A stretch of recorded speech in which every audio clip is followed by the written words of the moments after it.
நீங்க டிப்ரஷன பார்த்துருக்கீங்களா? டிப்ரஷன்னா எப்படி இருக்கும் அப்படின்னு உங்களுக்கு தெரியுமா?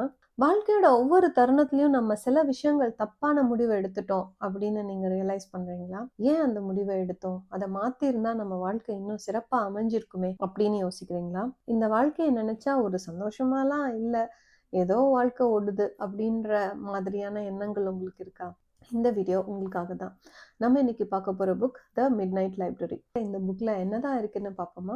இந்த வீடியோவை லைக் பண்ணிட்டு பாருங்க. நோரா சீட் அப்படிங்கிறவங்களோட வாழ்க்கையோட ஒரு பகுதியை தான் நம்ம பார்க்குறோம். நோரா சீட் அப்படிங்கிறவங்க பயங்கர டிப்ரெஷன்ல இருக்காங்க. எதனால டிப்ரெஷன் அப்படின்னா, வாழ்க்கையோட ஒவ்வொரு கட்டத்திலையும் தான் சரியான முடிவுகளை எடுக்கல அப்படின்ற கவலை அவங்களுக்குள்ள நிறையவே இருக்கு. அந்த கவலைகள் ரொம்ப மோசமான எண்ணங்களை கொடுக்குது. நீ வாழ்க்கையில என்ன சாதிச்சிட்ட? உன்னால எத்தனை பேர் நல்லா இருக்காங்க? நீ யாருக்காவது உதவியா இருக்கியா? உன்னை எல்லாருக்கும் பிடிச்சிருக்கா? நீ இந்த உலகத்துல வாழ்ந்து என்ன பயன்? அப்படின்ற மாதிரி நிறைய கேள்விகள் அவங்களுக்குள்ள எழுது. வாழ்க்கையை ரொம்ப ரெக்ரெட் பண்றாங்க. தான் செஞ்ச தப்புகளை நினைச்சு நினைச்சு வருந்துறாங்க. கடைசியா அவங்களுக்கு ஒரு கேள்வி கேக்குது. நீ இந்த வாழ்க்கைய வாழ்ந்து என்ன பண்ண போற அப்படின்னு. உடனே தற்கொலைக்கு முயற்சி பண்றாங்க. அவங்க முயற்சி பண்ண உடனேயே அவங்க வேற ஒரு மேஜிக்கல் மிஸ்டிக்கல் பிளேஸுக்கு போயிடுறாங்க. அந்த இடத்துக்கு பேர் தான் த மேஜிக்கல் லைப்ரரி.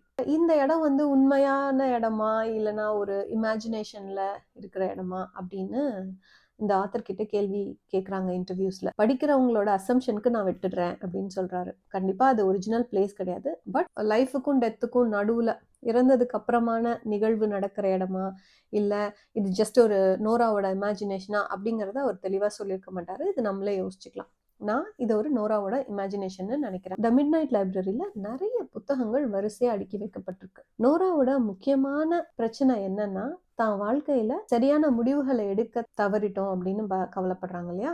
அதனால அவங்க நினைக்கிற முடிவுகளை அந்தந்த ஸ்டேஜ்ல எடுத்திருந்தாங்கன்னா அந்த வாழ்க்கை எப்படி இருந்திருக்கும் அப்படிங்கிறதுக்கான ஒத்திகை தான் இந்த புக்ஸ்ல இருக்குது. ஒவ்வொரு புக்லயும் ஒவ்வொரு வாழ்க்கையை அவங்க வாழ்ந்து பார்க்கலாம்.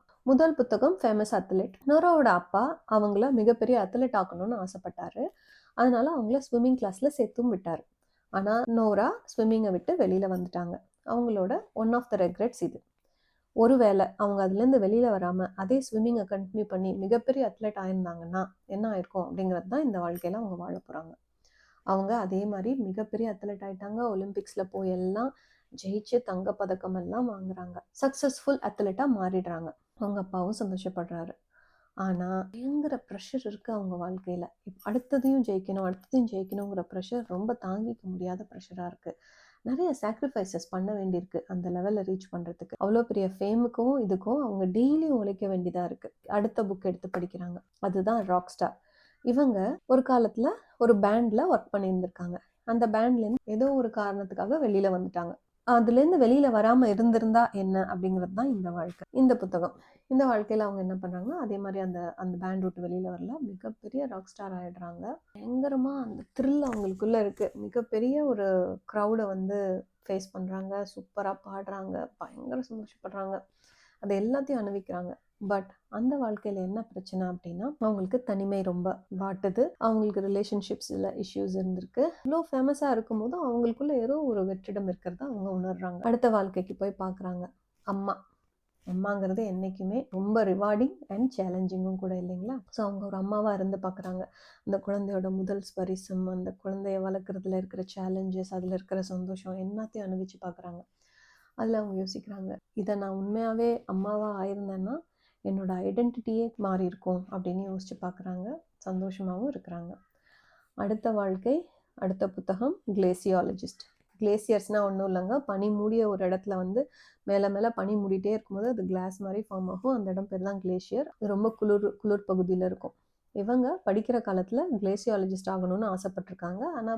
ஆனால் எதுக்காகவோ அதை வந்து அவங்களால அடைய முடியல. ஒருவேளை அவங்க கிளேசியாலஜிஸ்ட் ஆயிருந்தாங்கன்னா என்ன நடக்கும் அப்படிங்கிறது தான் இந்த கதை.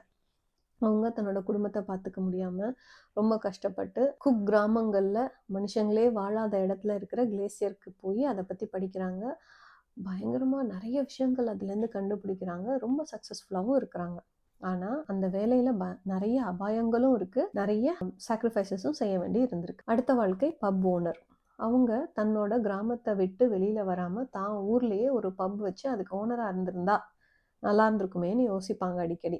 அவங்க நிறைய பழைய ஃப்ரெண்ட்ஸை பார்க்குறாங்க, பழைய இதை பார்க்குறாங்க. ஆனாலும் டே டு டே லைஃப்பில் அவங்களுக்கு சில பிரச்சனைகள் வந்துட்டு தான் இருக்குது அந்த வாழ்க்கையிலையும். இந்த மாதிரி நிறைய வாழ்க்கைகளை அவங்க வாழ்ந்து பார்க்குறாங்க. சில இதில் நார்மல் மனுஷங்களா இருக்காங்க, சில இதில் பயங்கர சக்ஸஸ்ஃபுல்லாக இருக்காங்க, சில இதில் ரொம்ப ஃபேமஸாக இருக்காங்க, சில இதில் செலிப்ரிட்டியாக இருக்காங்க, சில வாழ்க்கை ரொம்ப சந்தோஷமாக இருக்குது, சில வாழ்க்கை ரொம்ப சுகமாக இருக்குது. வாழ்க்கையோட ஒவ்வொரு பகுதியிலையும் அவங்க எடுத்த முடிவுகளின்படி அந்த வாழ்க்கையை வாழ்ந்து வாழ்ந்து பார்க்குறாங்க. எல்லா வாழ்க்கையும் வாழ்ந்ததுக்கப்புறம் அவங்களுக்கு என்ன தெரியுது அப்படின்னா, எந்த வாழ்க்கையிலையும் சந்தோஷம் மட்டுமே நிலையா இருக்கிறது கிடையாது. யாருக்கு எந்த கஷ்டம் இருக்கோ அது அவங்களுக்கு பெருசா தான் தெரியுது.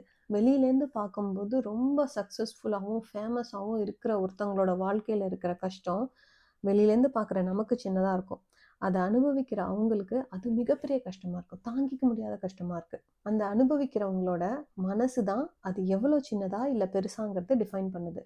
அந்த மனசை எப்படி மாத்திக்கணும்னா, எவ்வளோ பெரிய கஷ்டம் வந்தாலும் அதுக்கு சொல்யூஷன் இல்லாம இருக்க போறதில்ல. இந்த வாழ்க்கை இப்படி இல்லாம அப்படி மாறி இருந்தா ஒருவேளை நான் நல்லா இருந்திருப்பேனோ, இப்படி போயிருந்தா நல்லா இருந்திருப்பேனோ, அந்த இடத்துல அது நடக்காம இருந்தா நல்லா இருந்திருப்பேனோ, அந்த எண்ணங்கள் நமக்கு வேண்டாம். எது எப்படி நடந்தாலும், வாழ்க்கை எப்படி இருந்தாலும் கிடைச்சத சந்தோஷமா அனுபவிக்க கத்துக்கோங்க. செருப்பில்லைன்னு கவலைப்படுற ஒருத்தனுக்கு கால் இல்லாதவனை பார்த்தாதான் தான் எவ்வளோ பிளஸ்ட் அப்படிங்கிறது தெரியும்னு சொல்லுவாங்க. ஸோ நோரா கண்டுபிடிச்ச மாதிரி பர்ஃபெக்டான ஒரு லைஃப் அப்படிங்கிறது கதைக்கு வேணா ஒத்து வரும். நிஜ வாழ்க்கையில பர்ஃபெக்ட் லைஃப்னு ஒன்று கிடையவே கிடையாது. ஸோ நீங்க எப்படியாப்பட்ட வாழ்க்கையை சூஸ் பண்ணியிருந்தாலும் அதுக்கான சந்தோஷமும் இருக்கும், அதுக்கான பெயினும் கூடவே இருக்கும். அதனால உங்களோட லைஃபோட மீனிங் என்ன, உங்களோட லைஃபோட பர்பஸ் என்னங்கிறத கண்டுபிடிங்க, அதை நோக்கி ஓடுங்க.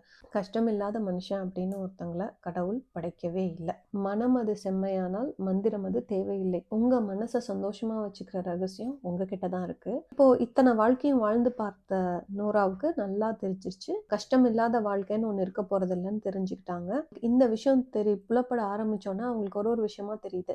நம்ம ஒருத்தவங்களோட வாழ்க்கையில அவங்க இறந்து போக இருக்கிற நேரத்துல நம்ம போய் அவங்கள காப்பாத்திருக்கோம், நம்ம நல்லா டீச் பண்ணி நம்ம ஸ்டூடெண்ட்ஸோட வாழ்க்கையை நம்ம திசை திருப்பியிருக்கோம், எத்தனையோ பேருக்கு உதவி பண்ணியிருக்கோம், இதெல்லாம் என் வாழ்க்கையில நடந்திருக்கேன் அப்படின்னு ரொம்ப சந்தோஷப்படுறாங்க. இப்ப வாழணுன்ற ஆசை வந்துருச்சு, ஆனா தற்கொலை முயற்சி பண்ணிட்டாங்க. இந்த வாழணுன்ற ஆசை அதையும் மீறி வந்த உடனே தன்னறியாம மயக்கத்துல இருந்து எந்திரிச்சு போலீஸ்க்கு ஃபோன் பண்றாங்க, பக்கத்து வீட்டுக்காரங்கள்ட்ட ஹெல்ப் கேட்கறாங்க. எல்லாரும் சேர்ந்து ஒரு வழியா நோராவா காப்பாத்திட்டாங்க.